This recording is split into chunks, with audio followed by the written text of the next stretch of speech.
Talk to us. But then let's start off with the late Asantehemaa, who died on 7th August. So the Menchia Palace announced that from today up until Thursday, they are going to be performing some final funeral rites, with the final burial happening on Thursday.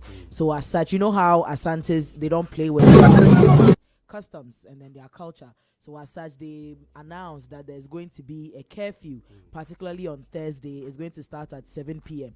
But then also yesterday, there was supposed to be a curfew so that the chiefs and the Nananom can prepare to start the whole burial rites today. Unfortunately, some people in Kumasi, specifically around Edum, they felt that, oh, si say ni biaba, and it's yaba, you know,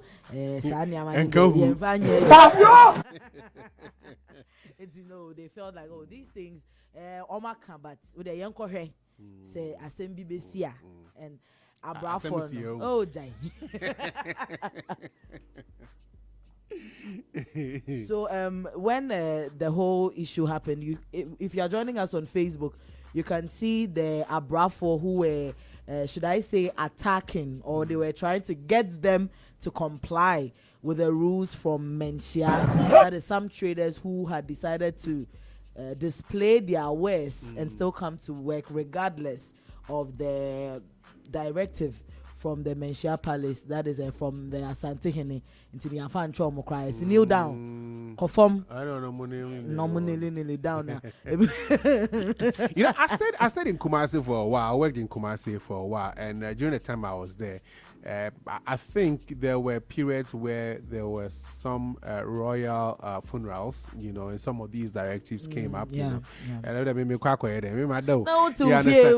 but then there are always people who are like, how do you call them? Like, they want to see, like, to find out what happens. So it's almost the word that came to mind. You know, inquisitive, right? Inquisitive, yeah. So, you know, they want to know what's happening. You know, there are some people who always learn from experience. Yeah. They don't like word of mouth. They want to experience it so that they will know how it is. It's just like when there was COVID and then there was the lockdown. And then some of the people who were like, oh, they only be home. Also, now, are you national security or what? You understand? And some of those people found themselves on the other side of the law. So it happens. But then again, you know, like you mentioned, because we are in modern times, sometimes people feel like, oh, we're But you know, another debate that has sparked, or should I say, another thing that has sparked debates on social media is the fact that the Asantehemaa has directed that on Thursday, so the final funeral rites is happening on Thursday, and they have directed that on Thursday there should be no commercial activity going on in Kumasi. So whether schools, banks, whatever, they should be closed down. And then I hear that the WASI, they have a paper on that Thursday. So I've seen people question like people asking on social media that what happens to those who are writing papers on Thursday? Are they going to be pardoned? Is there going to be some sort of I was about to say presidential pardon? I'm sure they'll work out a deal. Work out something. Because the WASI is not an internal exam, right? Yeah, it's an international exam. They can always work out something. You know, traditions are for us. We are not for traditions, you know. So they can always work out something. I don't know if it is the days or the day that they fix the funeral, it's because they're counting some number of days or whatever, you know, because usually they would then have taken into account some of these things, activities as well. But I'm very sure that something can be worked out. You know, sometimes when there's not dialogue and when there's assumptions made, we have business in Kumasi and we've received letters and all that, you know. And so you would want clarity. If you're not sure, you want clarity on, okay, so can this be done or not, you know. Instead of sometimes like define the directives. Like, rather find out before sometimes you know what you can and cannot do. That day, if you don't go to work, what happens? Everybody's home. You understand? But where there are unique cases like the examination, I'm sure the authorities will sit down with Nananom and then they'll get a solution, a resolution to it. Yeah. But then in all this, we have a strong warning from the from Hema, who is warning those who are intending to come for the funeral. Yempe flashes sembia wo yeni abre. Afi na obesha put the yentie no. Yaman and Toman we gugu mo nine and then Sumadia Cassia no shisha monina on Famaha, Madaro me brew. If you say any attack of Kowa. Na him Acquah into Acquah and Yabesino. Into any day ye bedia go crow. Nemum said the Asantehemaa retieno and ye yeno. Ye dot ye. Into any abre papa. Into more bar, or home famana and conform. Now finam quaya pompido, quaya pony, I can say. I didn't yama bubomudinia, my shishans, my dear, can say the abaha. Oh, yes, I did, Pierre Hadia, the Bepam. A man and Toman will go.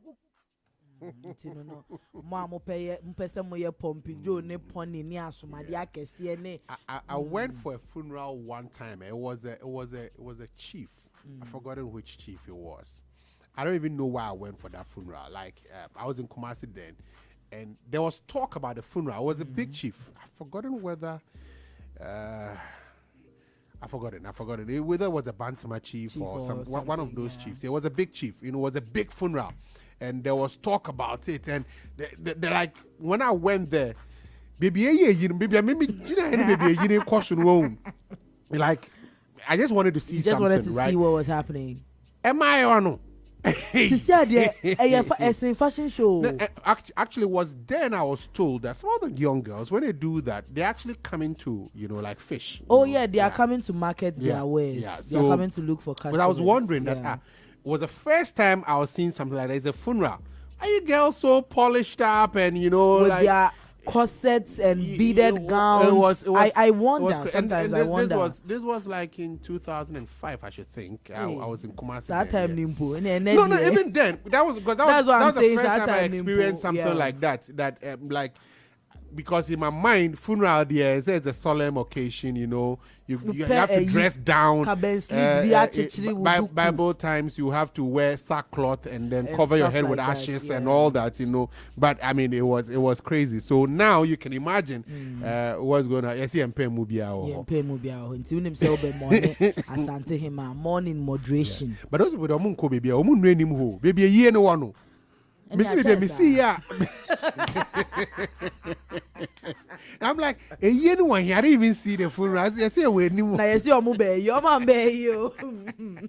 Anyway, so that's about it with Asantehemaa. Moving on, unfortunately, the family of Apostle Kwadwo Safo, aka Kantanka, they have also announced that he has kicked the bucket. So according to the statement that was released by his daughter, Sarah Adwoa Safo, she says he died on Thursday, but the statement was issued on September 11. So he died on Thursday, September 11, but the statement was issued yesterday. So as at this morning, I've seen several videos where the family has gathered in the house to receive visitors. We've seen several visitors trooping in.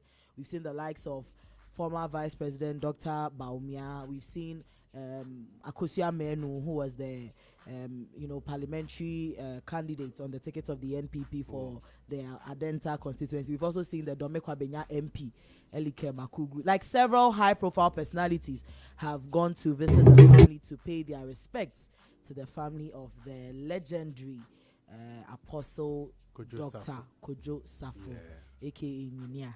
Yeah, I mean, I'm like this.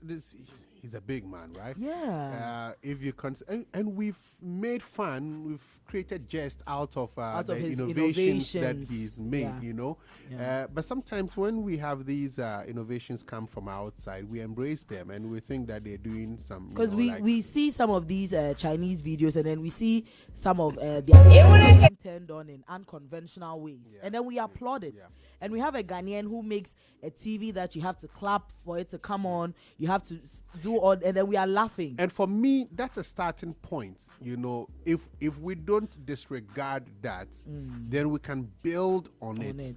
Yeah. I mean, the things that he's done. We were young when we started seeing him. Back then when they used to show it on TV. I saw that he was 75. I doubt that. Like he died at the age of 75. But that's the age in the release that came from the family. I don't know, but that's the age in the release that came from the family. So No, because maybe they didn't they miscalculated. I mean, because I've also seen another page where they were saying he's around 90. Yeah. But then per the official, I saw that one. yes. I saw that one that he was born in, I think, 35 or so. something. Yes. And that for me would have been accurate. Like 75 is like, too young. Yeah. Because I remember growing up when we used to watch him on TV, even then he looked quite old. Yeah. So saying I would have been surprised that he's 75 because we've known him for as long as we've, as long as you've been alive. He's been on our TV all this while, we know where he started from and where he's got into with the vehicles that he's manufacturing or assembling or whichever. Yeah. You understand? So I think that such individuals, and not just him, they actually need state support. If you just mentioned China, if you saw some of the early cars that came from China, the Chow Crown pay. Madam, if we pick up, that was why. I wasn't very good with driving, okay. But he had that pickup that he was driving, and he had a car that was at a shop, at a mechanic shop. So we went for that car.